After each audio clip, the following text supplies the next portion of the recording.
Lock in, it's time to win. Tim gonna win with another Marvel Rivals banger.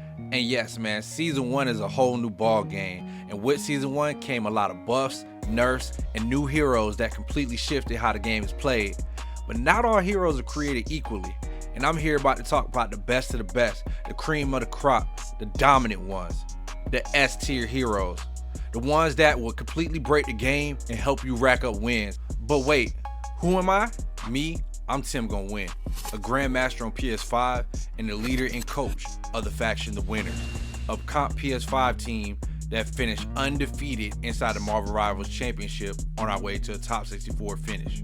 All of these heroes are ones that's on my master tier list, so if you want to go see that, make sure that you click on this video right here. I have it inside the description as well as a card on the screen.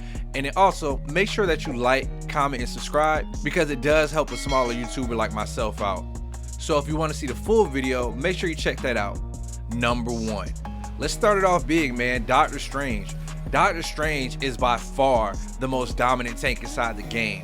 Not only does he have a crazy ultimate, he also has a mini ultimate on cooldown inside his teleporter, does crazy burst damage with his big bang that he does, and just overall is the most all-around character inside the entire game. Not to mention he has the best shield with the most health inside the game, making it easy to play around and easy for you to carry on. Whenever you see Doctor Strange on the battlefield, you know it's going to be a good game. Next up is Hulk. Now the Hulk is a really difficult character to play. That's why a lot of people don't get to see his value. However, with Doctor Strange being the overall best tank, Hulk actually enables a lot of different meta team ups, as well as, since he's a melee hero, he can automatically go through Strange's shield, making it whereas he can put a lot of pressure on the enemy team. Not to mention, he has the versatility to be a pseudo dive tank, causing havoc inside the enemy backline. And he can also protect your backline at the same time from all of those pesky flankers if he has to. Jumping in and out of the fight, you'll be an absolute menace. You can take on a lot of melee heroes and flankers at one time, making Hulk the perfect choice if you don't want to use the more subtle approach in Strange. Next up on the tier list is the goddess of death herself, Hela. Hela is easily S tier for her burst damage potential. Clicking on heads is always an easy thing to do, making sure that your enemies fall one by one by one. Not only does she has crazy damage, she also has get out of jail free cards inside her crow and her ultimate, which is one of the best ultimates in the game, even if it does get burst down. Hela unchecked will absolutely take over lobbies, and that's why she's always banned inside the higher elos. Really, we could go on and on, but if I gotta explain Hela to you, then maybe you just shouldn't play the game. Next up is the number 1 S tier melee hero, Magic. Now, a lot of people may not put Magic as high on their list, but me, I have Magic S tier simply because if in every single game you're generally going to see a Strange, Magic is one of the best people to play into Strange because her soul sword cleaves through the shield, not only hurting the enemy front line and putting pressure on them, but also she's a menace to deal with inside the back line. If you learn her combos right, she has a one-hit kill combo, and also she's a lot of pressure to handle with people and teams that aren't coordinated. I recommend for solo climbing, making sure that you have some good Magic play inside your bag because she will absolutely take over the lobby. Now, the goddess herself, Storm. Storm is now the flavor of the month in the new Hela. Before, everybody used to ban Hela, but now taking her place is probably Storm. Storm is an even better character in my opinion because not only is her damage giga buffed, Storm also has the ability to make an inferior team or even just an average team turn into a god tier team. Simply by being on the battlefield, she is a force multiplier. She amplifies everybody on your team's damage, as well as doing auto lock damage when her thunder is boosted. Not to mention, she probably gets her ultimate as one of the quickest DPS inside the game, meaning that you can have multiple ultimates throughout a specific point inside the match. Storm to me is absolutely the best DPS inside the game, and on a great team, absolutely unstoppable. Now to the top support, Luna Snow. Luna Snow will dance all over you, man. In high elo, she's always going to be banned, and if she's not banned, she's definitely going to take over the lobby. In lower rank play, if you use her, you can absolutely solo carry by just using your ultimate alone. Luna's ultimate is enough to put her in A tier, but not only that, the faster speed coming back from spawn, even if you do die, that is an underrated perk that helps her out a lot. Her mobility with a high jump, not a lot of other supports have. Also, she has a stun if you want to throw that in there, and then hard hitting burst damage when she actually does her clap.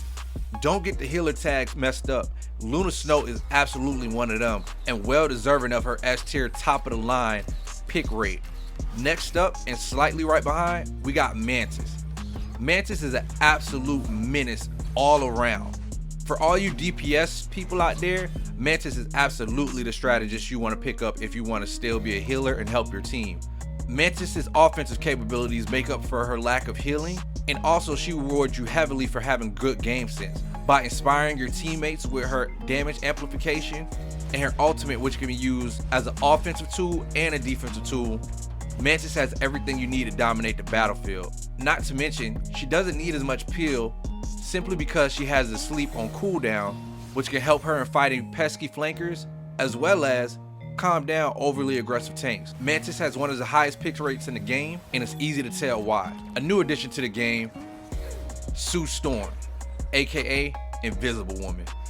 Invisible Woman absolutely is the LeBron James of this game. And if you don't know who LeBron James is, basically she's the all-around perfect hero. She has one weakness, and that's mobility. And even with that, it's covered up by her instant invisibility when she jumps and double jumps. Invisible Woman is awesome because not only can she heal her teammates, she can also deal damage at the same time. Not to mention, she has a very underrated shield and is one of the best parts of her kit, making her a low-key half a Vanguard. Not only that, she can use her push ability to either initiate fights or even back up really aggressive pushes. And then her Vortex Bubble is one of the best abilities in the game, being able to be used offensively or defensively. Her entire kit can be used either offensively and defensively, which means that she has very rewarding gameplay for good gameplay knowledge. Speaking of good gameplay knowledge, the last but definitely not least, the sleeper pick himself, the king of lies, Loki. Loki is absolutely S tier, and if anybody tells you different, they don't know the game. Loki, with his ultimate alone, will put him in S tier and keep him in S tier. Being able to have any ultimate in the game at any single time completely changes the tide of battle and makes him a menace on the battlefield. Not to mention, whenever he has his runes up, he's able to actually pretty much make his team invincible if nobody breaks them. The healing may not be all that, but the playmaking potential is unlimited. Also, not to mention, he's very hard to kill if you have good clone placement. So for my last number 10 pick, it's you. Whatever character that you want to have in main, as long as you have the skills to make that hero work, they can absolutely be S tier. Now granted, some are better than others, but the beautiful thing about Marvel Rivals is if you got the will and got the skill, you can make almost anything happen. Once again, I hope you guys enjoyed this video. Make sure you like, subscribe, and share. TimGoinWin, signing off.